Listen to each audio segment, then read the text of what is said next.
You know what? It was a pretty good week in video games, wasn't it? Like, looking back at this week, I'm actually pretty happy with the idea now going forward of there being more spaced out announcements instead of just one big, like, 4 days worth of announcements crammed together at E3. Now, because of this and everything spread out, there's more time, of course, to look through the different parts of trailers, analyze them, and of course, take a look at some of the possible hints towards maybe games coming up soon. That's what's happening right now. In that Paper Mario trailer for the Origami King, which again looks really, really good, at the end there is an odd thing that happens, and it's certainly caught everyone's attention online as that's become one of the big talking points about that trailer. Not necessarily about Paper Mario the Origami King, more about Metroid. Yeah, it was very strange. There's this scene at the end of the trailer where you can see Mario tries on a helmet that's made out of paper mache, apparently, that appears to be Samus's helmet from Metroid, and it being there is very weird. Now, of course, Easter eggs in games, especially with Nintendo, that then reference other games that Nintendo has, right, or IPs, that's common, obviously. I mean, look at Smash Brothers. It's completely jammed in there, but even other games that are not just like Smash have call-outs and references to other franchises underneath Nintendo's umbrella. It was just weird for me anyway to see it so blatant and obvious at the end of a trailer, a reveal trailer for the game, the first time we've seen it, and then at the end they have something to do with the Metroid franchise, which is weird, right? Well, a lot of people are now wondering, what if this means that they're teasing a Metroid reveal soon, some sort of Metroid game? And trust me, there are a few that are rumored, and then of course there's one right now that is confirmed that we are still waiting on because they had to restart development, that being Metroid Prime 4. But because there are so many rumors already around Metroid, this naturally got the internet going wild with theories and speculation. So at the end of the trailer, you can see they kind of go into this back storage room. It looks like there's a bunch of paper mache kind of I guess helmets or just heads you can wear. One of them, by the way, is DK, so it was interesting to see that.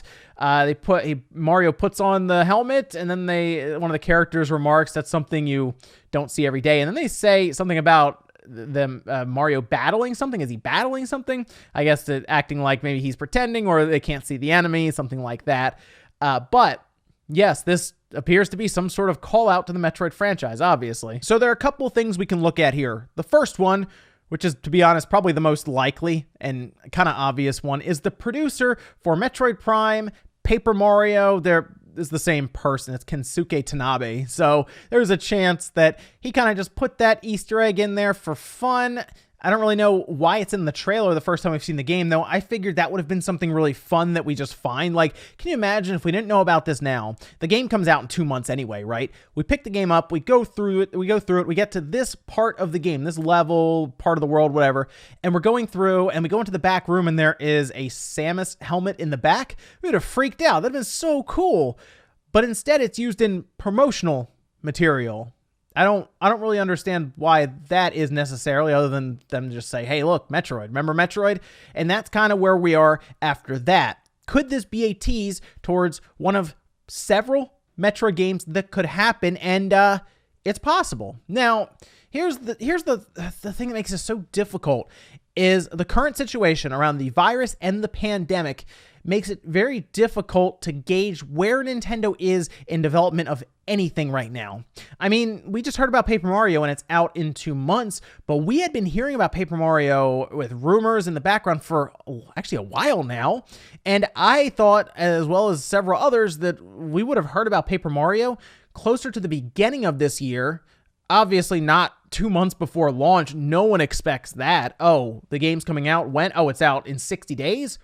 Dude, who thinks that's going to happen? No one, right? Like, whenever Breath of the Wild 2 gets revealed, we expect like months, maybe even honestly, like a year before it comes out after it gets revealed like fully for the first time, not 2 months. So what that tells me is that, yeah, Nintendo certainly is having some problems in the background, kind of adjusting to remote work, right? Being able to get things done without everyone being in one big office. They've even, of course, moved different buildings and offices, or people who are in buildings and offices together to consolidate and make things easier to work with.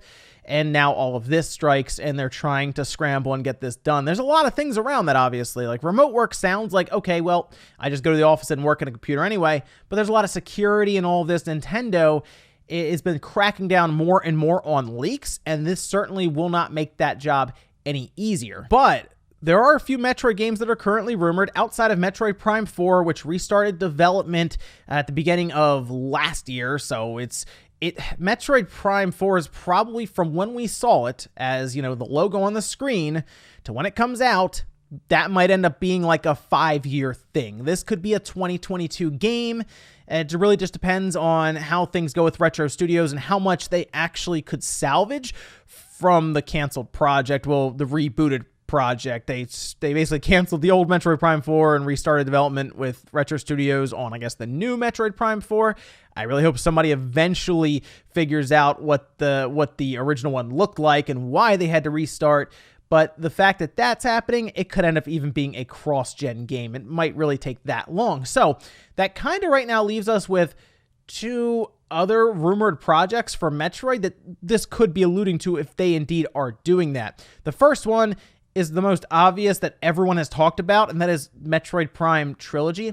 The weird thing with Prime Trilogy is it's apparently it's been done for a bit now, and I think after we found out about Prime 4 having development issues to the point where they had to restart the entire thing, made it super public because everyone would have asked constantly about that, it started to make more sense as to why we had not seen Metroid Prime Trilogy when we thought we were going to years ago, especially during like the Game Awards. It seemed that maybe they decided to hold off on it. Maybe they're looking to use Metroid Prime Trilogy as a marketing tool on the build up to Prime 4, but they got to get Metroid in general on the Switch, because there's a lot of people right now, especially after Animal Crossing, that bought a Switch that have no knowledge of Metroid. Like, none. I mean, they have Super Metroid on the online app, right? But I mean, like, I'm talking about, like, even if you have to port Samus Returns from the 3DS to the Switch, that's a possibility. Just something to get people introduced to Samus Aran as we move towards Prime 4. I do think that Prime Trilogy, it would go a long way, especially if that is something they have kind of planned out for this year, mostly because it's apparently been done for a bit, and they can drop it on the eShop, get a ton of money from it. Obviously, people will buy it up and then physically sell it as well. I'll be buying that thing immediately, physical copy right away. So I hope that's what they do. But the other part of this is there is a rumored 2D Metroid project that has been seemingly rumored for, I'm going to say 2 years now. It's been a bit. Now, I think that would make a lot of sense for what they would tease here, because this is, of course, in a world where the characters are literally made out of paper. They are 2D, right, at the core. So that would actually be a pretty good tease, I think, if it was Paper Mario with the Samus Aran helmet on, and it's like, oh yeah, Mario's 2D. Maybe that's a call towards 2D Metroid. But the thing you have to remember is Tanabe is the producer on Metroid Prime and would probably not be the producer on a 2D Metroid. But I am happy that Metroid is starting to be brought back up in the Nintendo conversation outside of hirings. Like, that's what we've been seeing, job listings, and then them hiring people, very talented people, by the way, developers, for positions at Retro Studios, and we assume that's obviously working towards Metroid Prime 4 getting done. But that's what we've been talking about. Now we have Nintendo doing something here, even if it's just a Samus Aran helmet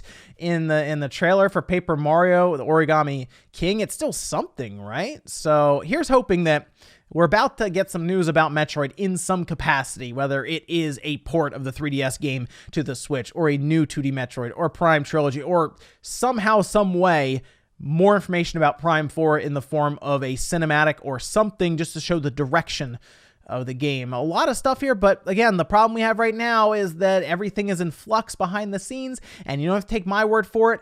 When was the last time we had a general direct? It's been a long time, right? So it's pretty clear it's not easy for Nintendo in the background right now. But let me know what you guys think about this, with Metroid being getting a bit of a reference in the Paper Mario trailer. Do you think they were just having some fun, or do you think they are signaling towards Metroid getting some shine soon? Maybe some sort of information about a new game or an update on Prime 4 even? The thing that I'm really excited about is that there is a chance that if they do have several of these releases lined up in their planning stages, like so they have them all lined up for marketing and all this, we could get 2.5 to 3 years of just Metroid release, Metroid release, Metroid release. That would be amazing, right? That'd be a really cool way to kind of roll through the back half of the Switch's life. Let me know what you guys think, though, down below. Make sure you like the video on the way out if you enjoyed it. Dislike it if not. And I'll see you guys next time.